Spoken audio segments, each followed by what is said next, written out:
Alhamdulillah wassalatu wassalamu ala rasulillah amma ba'd. Assalamu alaikum wa rahmatullahi wa barakatuh. Brothers and sisters, as you all know, the Knowledge College is hosting a new course. The course is called Studying Your Deen, and it's all about this little yellow book from Masjid al-Nabawi in Medina, which as I'm sure you've heard, our brother Imran has mentioned, it gives you a basic understanding to the core fundamental aspects to your religion in terms of manhaj and aqidah. And so what I've decided to do is I've got 10 deviant groups which are not from Ahl Sunnah, and I'm going to give the brother Imran 10 minutes, so one minute per group, to explain why they are deviant using the evidences that we can find in this book, inshallah. Okay? Are you ready with that? Just as a clarification, in case people think that the whole book is only about refutation, no, this course is not just about refutation.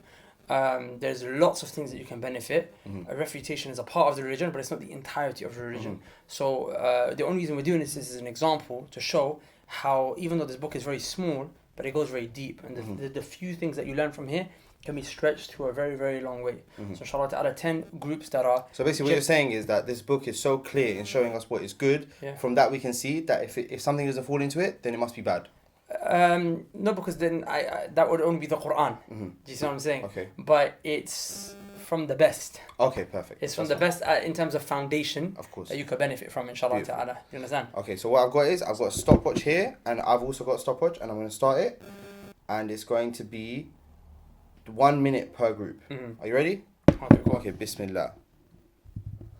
The Ikhwan Muslimin.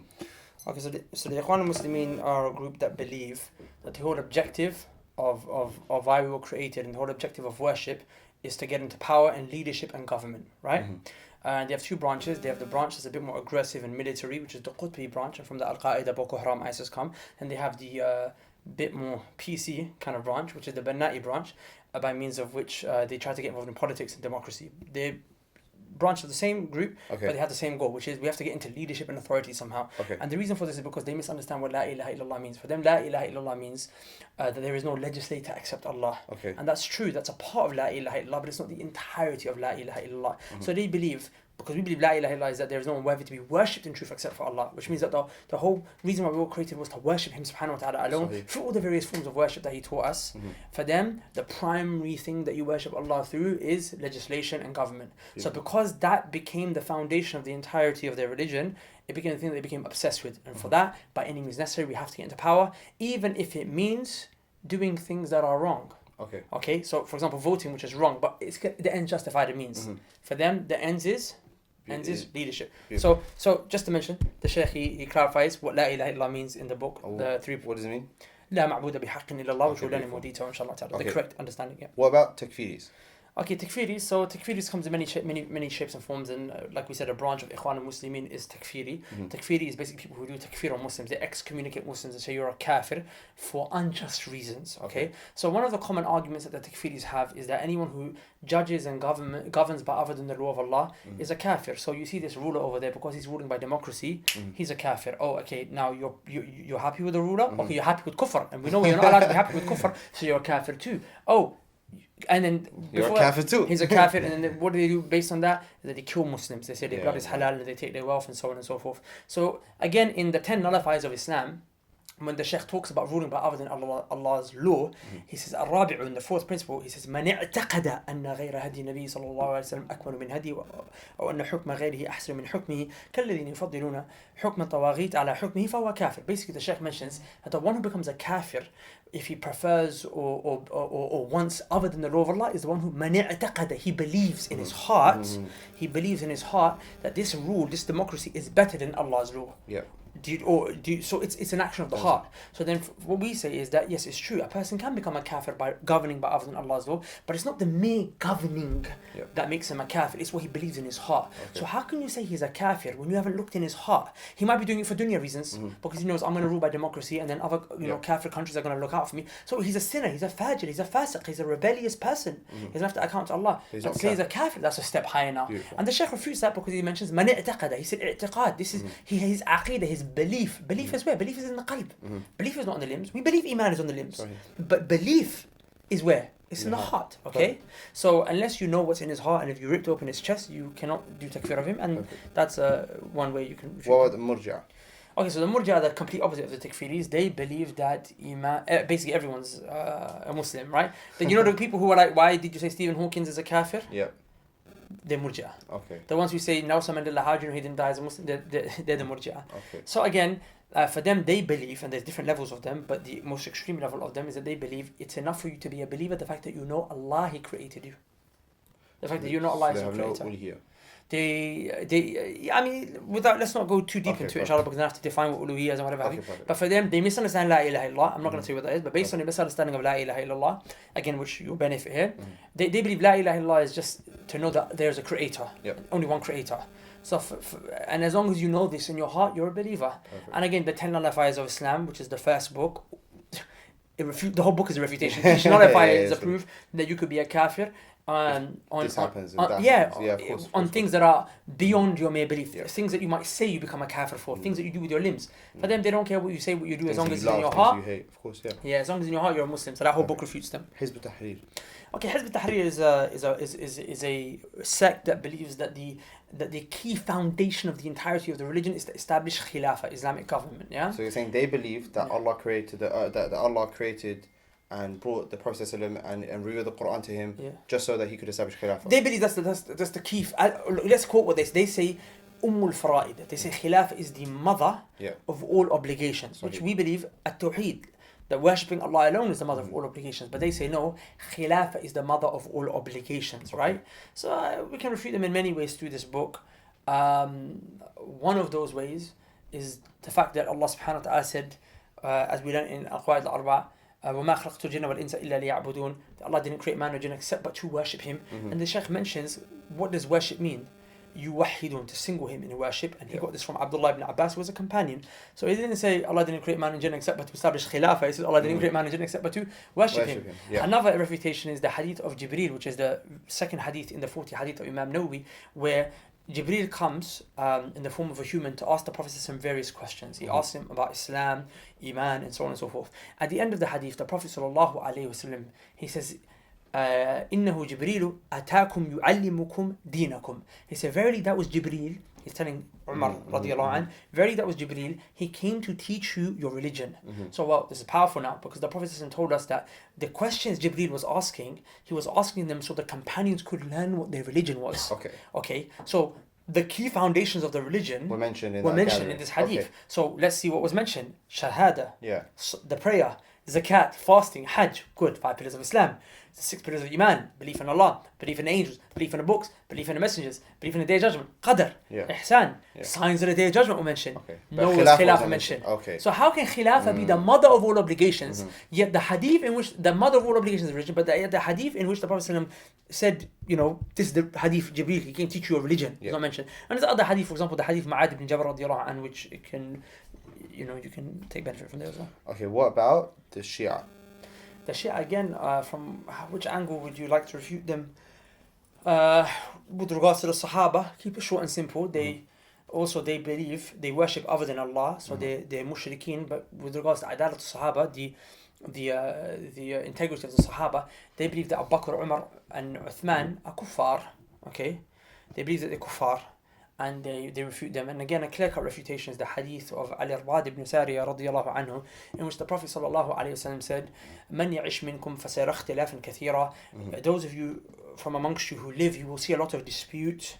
When that happens, فَعَلَيْكُمْ بِسُنَّتِي, he said, hold on to my sunnah, وَسُنَّةِ الْخُلَفَاءِ الرَّاشِدِينَ الْمَهْدِيِّينَ, and hold on to the sunnah of my rightly guided khulafa. Who are they? Abu Bakr, Umar, Uthman, Ali. So the Prophet is telling you, hold on to, he's saying, after me, you will see disputes. When the disputes come, the sects come. You hold on to Abu Bakr, Umar, Uthman, Ali, what they were upon. Okay? The Shia, I want to tell you, don't hold on to what they were upon. After the Prophet left, they apostated, they become kuffar. The Prophet said, when you see ikhtilaf, groups forming, hold on to them. The Shia are the first to tell you, leave them. So straight away, the Shia are misguided. And there's lots that you can take from that as well. Atheists, again, in the 4 principles of shirk, we benefit that Allah subhanahu wa ta'ala mentions that the people, they used to worship the sun and the moon. Okay? And Allah subhanahu wa ta'ala says, وَمِنْ آيَاتِهِ اللَّيْلُ وَالنَّهَارُ وَالشَّمْسُ وَالْقَمَرُ لَا تَسْجُدُوا لِلشَّمْسِ وَلَا لِلْقَمَرِ وَاسْجُدُوا لِلَّهِ الَّذِي خَلَقَهُنَّ إِن كُنتُمْ إِيَّاهُ تَعْبُدُونَ. Allah subhanahu wa ta'ala said that the sun and the moon, the night and the day are signs from Allah, signs of Allah subhanahu wa ta'ala. Then he said, لا تسجدوا للشمس. Do not make sajda to the sun. Don't prostrate to the sun. ولا للقمر. And don't do it to the moon, right? But rather prostrate to the one who created them. Okay. So the people used to venerate. Because remember, worship can be done in many ways. One could be prostration, one could be dua, one could just be this state of veneration where you remember the highest one that we venerate is Allah. Okay. If you venerate anyone above Allah, you've done shirk now, right? So these people, the reason why they were worshipping the sun and the moon was because they were venerating the sun and the moon above Allah. The atheists, they venerate the sun and the moon above Allah. For them, the universe is the means or ends all. The universe is their God. The universe is the thing that they're inspired by. We look at the universe and we say, Subhanallah, the way Allah created it. إِيَّاهُ تَعْبُدُونَ. Sorry, I said the ayah wrong, but we say, worship the one who created them. They look at it and they say, whoa, the universe, look at it, the way it created us, the way it formed, the universe is their God. The universe is their God. So they used to worship sun and moon, they worship sun, moon, stars, planets, all that. So again, a refutation. And there's other 30 seconds left and I got 4 and you only gave me 6. Okay. Well, let's keep going though. Okay, what about the Asha'ira? The Asha'ira, they deny Allah subhanahu wa ta'ala's names and attributes. They, they believe, you can't say Allah is all loving. You can't say Allah is the bestower of gifts. They deny His names and attributes. What's the refutation? Imam Nawawi rahimahullah, he mentions the hadith where he affirms Allah's names and attributes. Inna Allah ta'ala tayyibun. Verily Allah is pure. وَلَا يَقْبَلُ إِلَّا طَيِّبًا. And He doesn't accept that except that which is pure. So again, refutation, quick, short, simple, sweet. What about the Ahmadiyya? The Ahmadis believe that there is no messenger after the Prophet ﷺ, and Shaykh Muhammad Abdul Wahhab in his Al-Usul al-Thalatha mentions the Prophet ﷺ is the last and final messenger, and then he said the evidence ما كان محمد آباء أحد من رجالكم ولكن خاتم النبيين ولكن رسول الله وخاتم النبيين. He said Muhammad ﷺ is the messenger of Allah and he's the seal of all prophets. Refutation Ahmadis. What about Jahmiyyah? The Jahmiyyah believe Iman doesn't go up and down. That's one thing that they believe. It's also the same as the Ash'aris. So I've got it in time then. Maybe. Because it is the same as the Ash'aris. They deny Allah's attributes. So that was 10 groups in just over 10 minutes.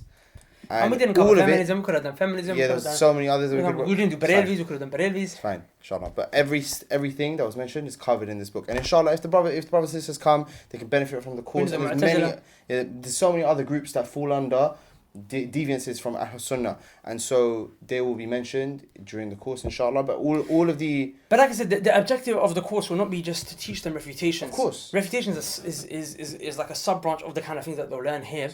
In fact, they will learn lots of refutations, but the thing is to educate you on what you should believe. Correctly what you should believe. Do you see what I'm saying? I think so that you're not from the deviant section. So you won't be from the deviant section, inshallah ta'ala, right? On the Day of Judgment. So I definitely think you guys should attend the program, inshallah. There's a handful of spaces left only. There's, people that are coming from South Africa, people that are flying from France for this program, people that are flying from America, hopefully, inshallah. Brother I know is trying to come from Dubai. A brother's coming from Dubai. There's a brother who's going to be coming every day from Bradford because they realize this is valuable. This kind of course is not offered anywhere in the West, let alone the UK. And what makes it unique is that we're actually offering official certification from Masjid Nabawi, which is the Prophet's masjid in Medina. There'll be an official ijaza, which is a classical kind of certification that you'll be given, where it will mention your name with a chain going back to the one who authored this book originally. So the 40 hadith of Imam Nawawi will be a chain from you going back to Imam Nawawi. The books by Shaykh Muhammad Abdul Wahhab will give you a chain going back to the Shaykh. It'll be printed. Of course, you have to pass the test, inshallah ta'ala, to receive that.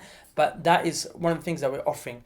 And inshallah, it's going to be a nice environment. We're not just going to be studying, but we're going to be having activities for people to kind of do and socialize and whatnot and so on and so forth. So yeah, man, it's going to be an epic experience. And I really think, I think there's like 3 days, 4 days left. We're very soon. Registration expires. And the places might run out before registration expires as well. So they should just sign up from the link below soon. There's a link in the description, inshallah. So and there's many teachers. I'm only teaching one of the books. Ustad Abu Taymiyyah, Ustad Yasin, my brother Saad. So inshallah, it's going to be a nice experience. Cool. Alhamdulillah. At least we got to the end of it. تمت بحمد الله. I like that. You know that joke? You'll know if you come to the class, inshallah. Alright, brothers and sisters, we can leave it there. 10 groups in just over 10 minutes. Alhamdulillah. Alright, assalamu alaikum wa rahmatullahi wa barakatuh. Okay guys, so the team here have suggested a little challenge. They said we should offer a prize to anyone who comes to the Studying Deen course and memorizes these evidences, and if they can beat my time, we should give them a prize, inshallah. So the same way I mentioned 10 groups, and I refuted 10 groups in 10 minutes, if you can also refute 10 groups in 10 minutes, then inshallah ta'ala we'll give them a prize. So what do you think the prize should be? £50? 50 pound? No, 100 at least, minimum. £100. Yeah. I'm saying give them £200. I will give you £250. 250. Should I give you £250? Let's do 250. If you can beat my time, I got 10 minutes and 25 seconds, and that's only because I had to give an introduction to each group. If you can beat my time, give you £250. Should we go up? 250. Should we go up? 250 is okay. Sure. Should we go up? 250 is okay. Are you sure? 250 is okay. If they're doing 5 minutes, See you there.